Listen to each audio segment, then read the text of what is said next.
Our New Testament lesson today comes from the book of Mark, chapter 12. In this scripture, we hear Jesus giving us descriptions, two descriptions, one of a group of people and one of an individual. So let us hear this word as it comes to us from Mark 12. As he taught, he said, "Beware of the scribes who like to walk around in long robes and to be greeted with respect in the marketplaces, and to have the best seats in the synagogues and place of honor at the banquets. They devour widows' houses, and for the sake of appearances they say long prayers. They will receive the greater condemnation." He sat down opposite the treasury, and he watched the crowd putting money into the treasury. And many rich people were putting in large sums. And a poor widow came and put in 2 small copper coins, which were worth a penny. Then he called his disciples and said to them, "Truly I tell you, this poor widow has put in more than all those who are contributing to the treasury. For all of them have contributed out of their abundance. But she, out of her poverty, has put in everything she had, all she had to live on." This is the word of the Lord. Thanks be to God.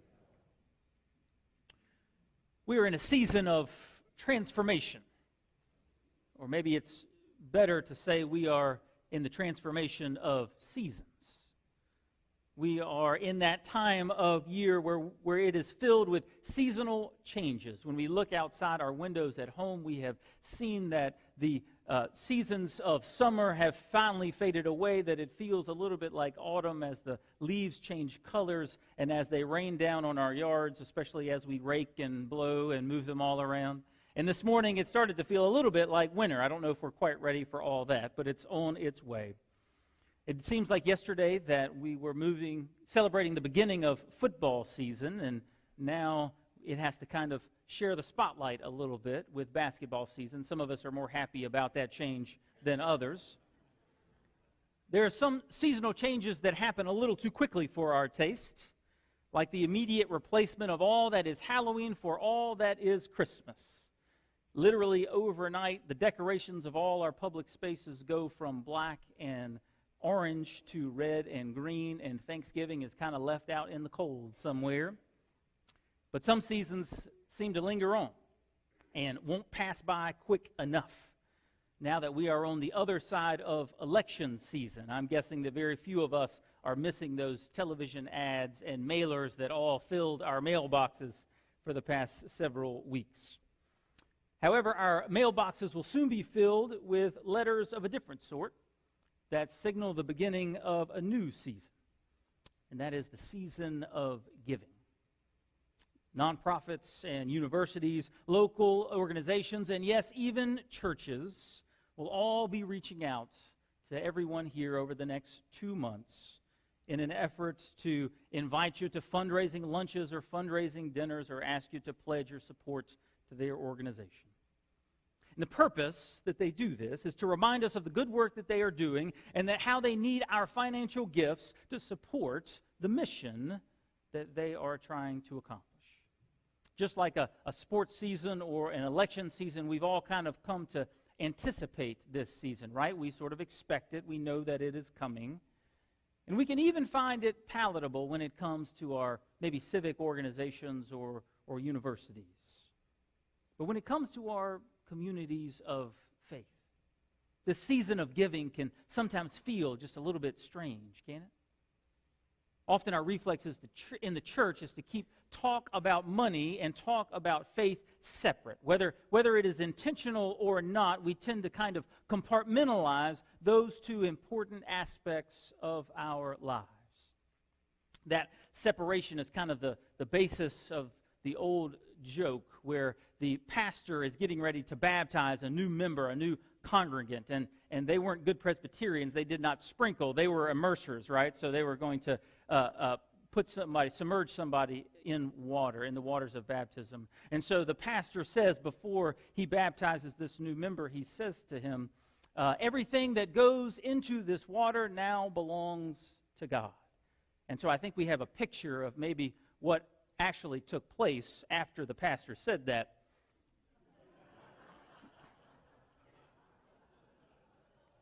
Some quick thinking on the part of the new member there. there are times when we are forced, right, to talk about money and our faith, like in a stewardship season.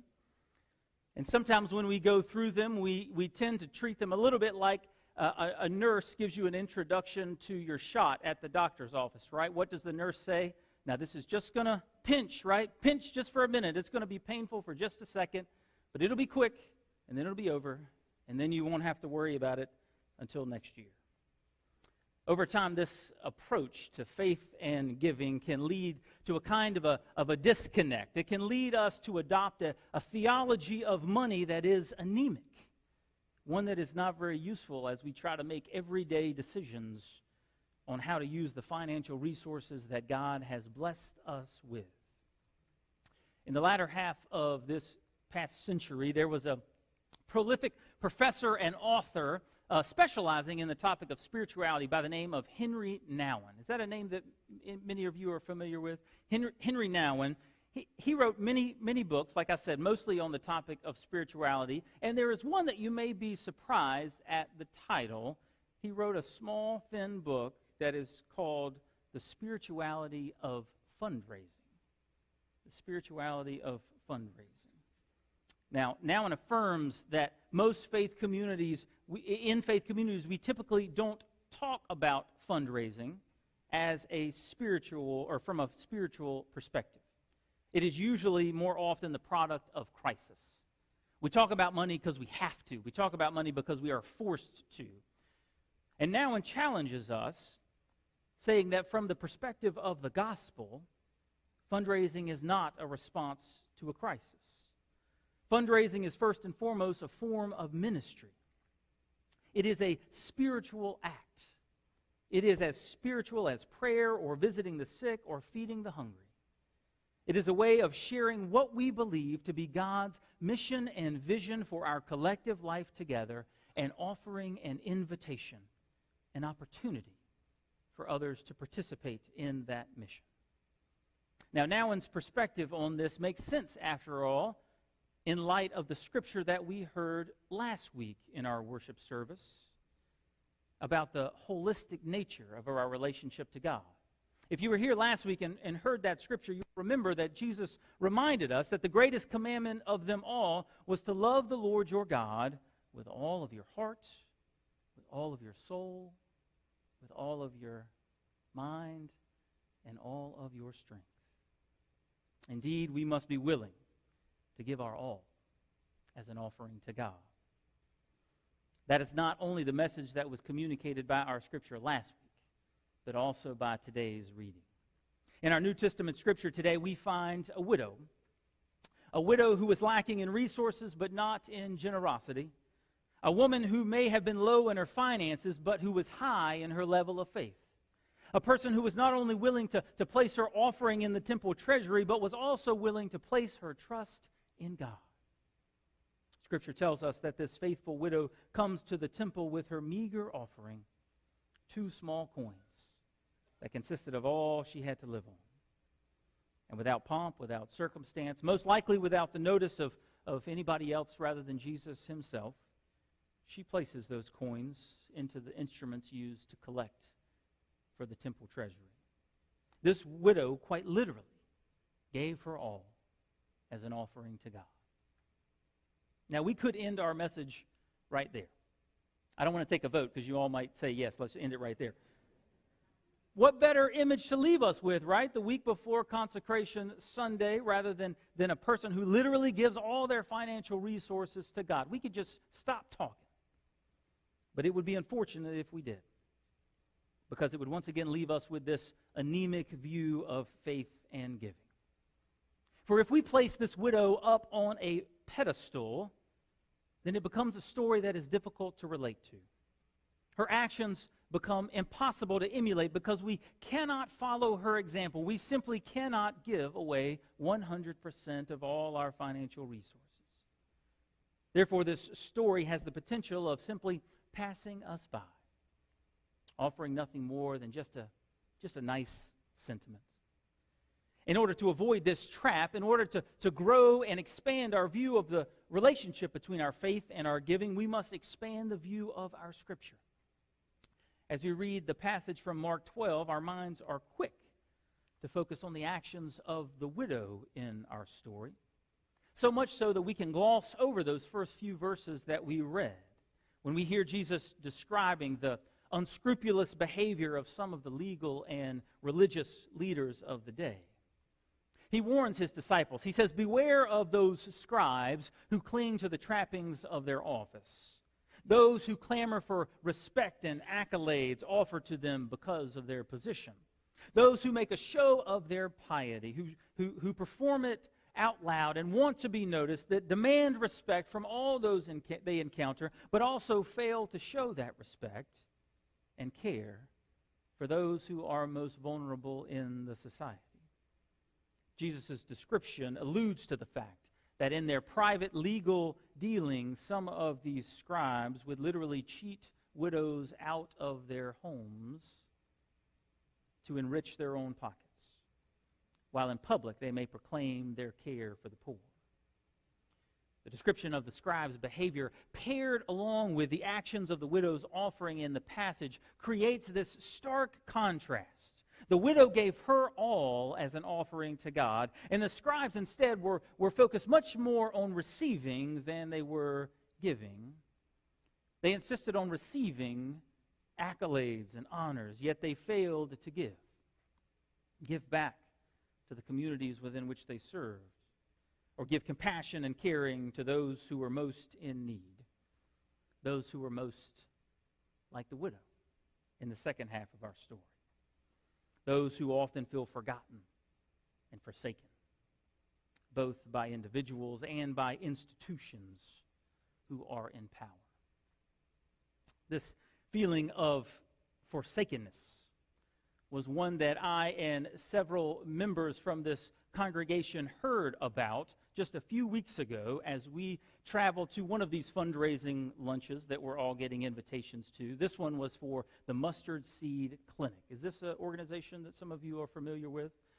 This is located in East Greensboro, and it is not a free clinic, but it does provide access to health care, quality health care, for folks who cannot otherwise afford it. And it is one of the organizations that Starmount has given of their resources. Some of your resources have gone to the Mustard Seed Clinic.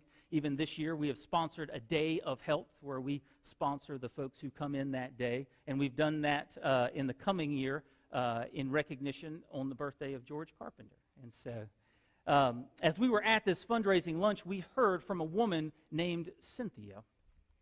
Cynthia was a patient of the Mustard Seed Clinic, and she told about her experience there. She talked about how she felt like the widow in this story. She felt forsaken and forgotten. And this was especially true when she dealt with many institutions in society. She felt like she was treated like a number, not as a person. Even when she went into medical clinics or hospitals or all these different kinds of places like that, she felt like she was treated like a disease, or like people were just trying to pass her off to the next person so that she would be somebody else's problem. So she admitted that she had these biases against doctors, against clinics. And she brought those biases in with her when she went to visit the Mustard Seed Clinic, hoping to get some help for a chronic sinus infection. And so, like I said before, the Mustard Seed Clinic is not a free clinic, and so she had to scrape together $20, a meager offering, $20 to be seen at the clinic that day. And so she did so, and she went, and the folks at the Mustard Seed Clinic could have just taken that $20, written her a prescription, and shuffled her out the door and moved on with their day, but they did not do that. They listened to her, and they cared for her. They discovered that not only was she dealing with chronic sinus infections, but that she was also dealing with depression, and so they referred her to the counselors who were in their office as well, and they got her into a counseling program. And she talked at this lunch how 1 year later, both the staff at the Mustard Seed Clinic and even herself realized that she was now a different person. She was not the same person who had come into that Mustard Seed Clinic a year before. She was the person that she remembered herself being. before the hardships of life had diminished her spirit and dulled her senses. The most powerful part of this entire lunch is when she kind of came to the front of the stage where she was talking, and she looked into the eyes of the doctor who had first seen her, the doctor who was in charge of that clinic. She looked her in the eye and said, "I am different now because of you and because of the people at Mustard Seed Clinic." Trust and transformation. Trust and transformation. That is what lies both at the heart of Cynthia's story and the widow's story in our scripture today. It is also what lies at the heart of our giving. When we give of our financial resources, no matter whether it is to civic groups or universities or even to churches, we trust that our money will be used towards the purpose for which it was given. We are investors, in a sense, expecting those resources will pay out dividends. In our financial investments, we hope that those dividends will be monetary in their value. But in the church, here at Starmount, the hoped-for outcome of all our investments, the goal that lies at the heart of everything we do, our very reason for being, is the transformation of lives through the love of Jesus Christ. That is why Henry Nouwen was right when he described the giving of our money as a spiritual act. It is spiritual because it transforms lives, both the life of the one who gives and also the life of the individual who receives. So may we be faithful in the spiritual act of giving. May we prayerfully consider our financial gifts, not only to this congregation, but to all those places where God may be calling us to be generous. May we follow the example of the widow and give our all as an offering to God. Amen.